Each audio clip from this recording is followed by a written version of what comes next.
I'm sure we're very bullied. Let's start. We're too far. Over. Thank you very much. Let me introduce myself. I'm your program director today, but perhaps it's proper that I introduce myself properly. I'm the CEO of Black Eagle Media Group. It is a company based in Midrand. Our responsibility is to do what we call poetry or performing arts project management. We do cultural exchange programs. We're taking people from South Africa, particularly artists. We take them across the borders of the continent, in different countries in the continent, and also we do take people overseas, particularly with a sharp focus on musicians, poets, and reggae artists. So that's basically what the company does. We're based in Midrand. If you're a poet, we're producing a lot of shows, poetry shows. We have Night of the Poets here. We've got Poets Without Borders, which takes poets to do good work outside of the borders of the country. We're now going to be launching with the Southern Sun Hotels. We're doing the Dinner with the Poet, which is an amazing gala dinner with the poet. So we will be launching that soon with the Southern Sun, and I'm hoping to be featuring most of you. In simple language, in poetry, I produce poetry. I give platform to poets. I make sure that poets generate income like all other artists. I've done that for musicians, now it's 10 for the poets.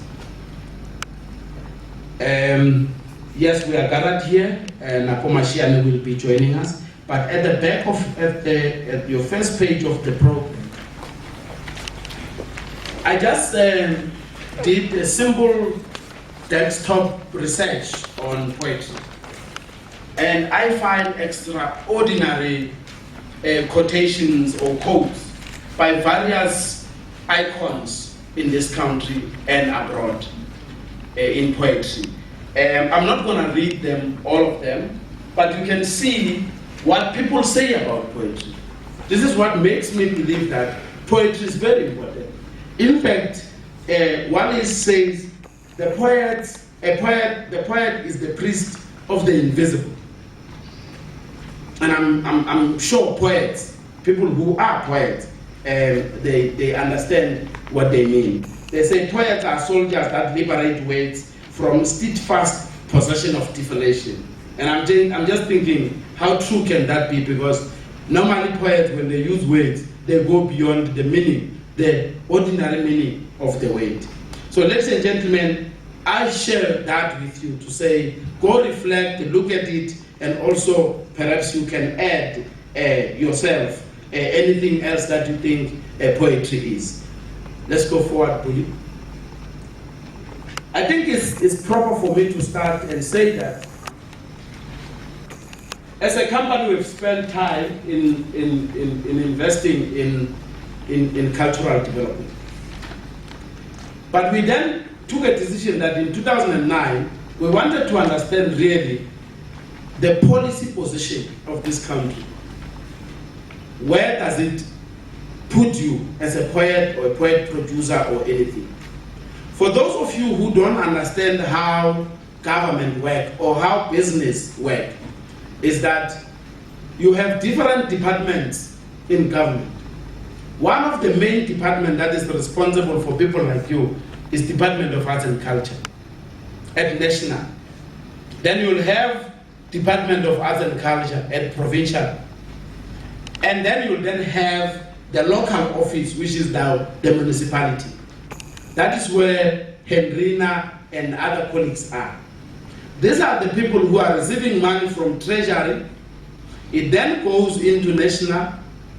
Then national sometimes recommend that it then go down to provinces and municipalities as well. They generate their own money to develop you. This is where money goes. Remember, you will be voting.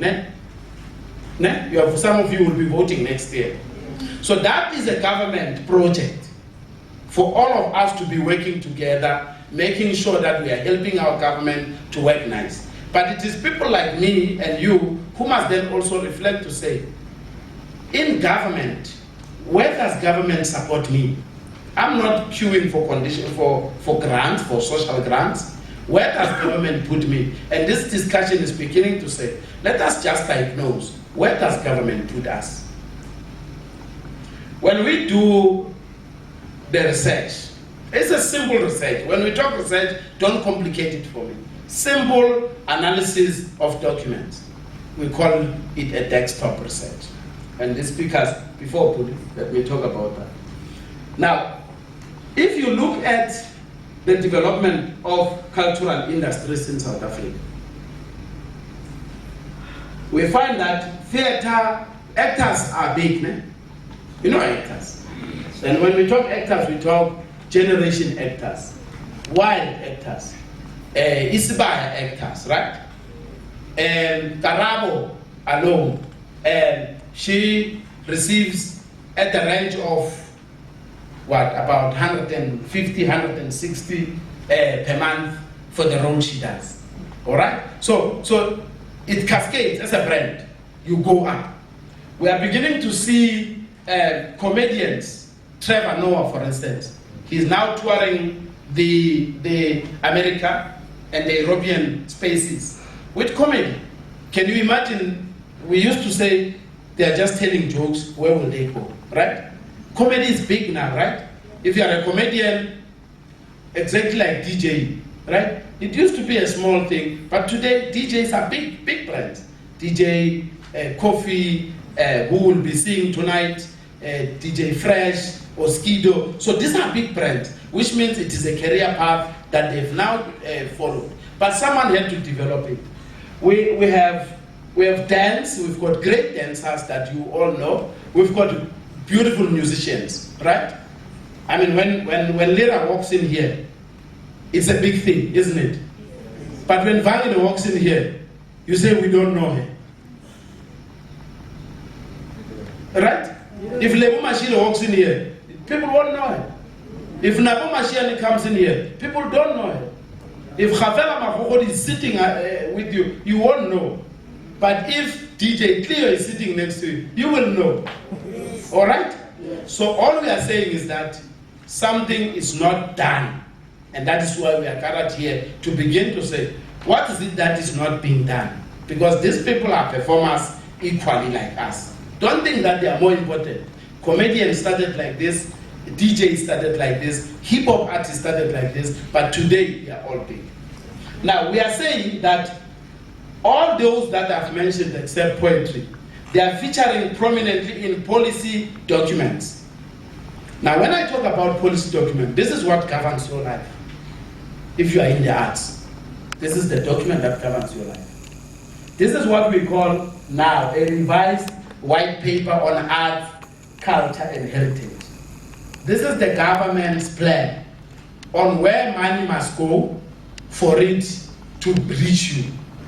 But there is a mismatch there somewhere. We are saying that if you look at the reality, poetry is nowhere. It's still aligned to book publishers.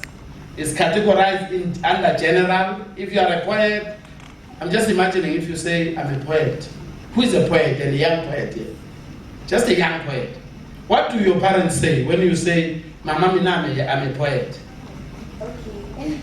What do they say? Yeah, but who? So are they also talking about school?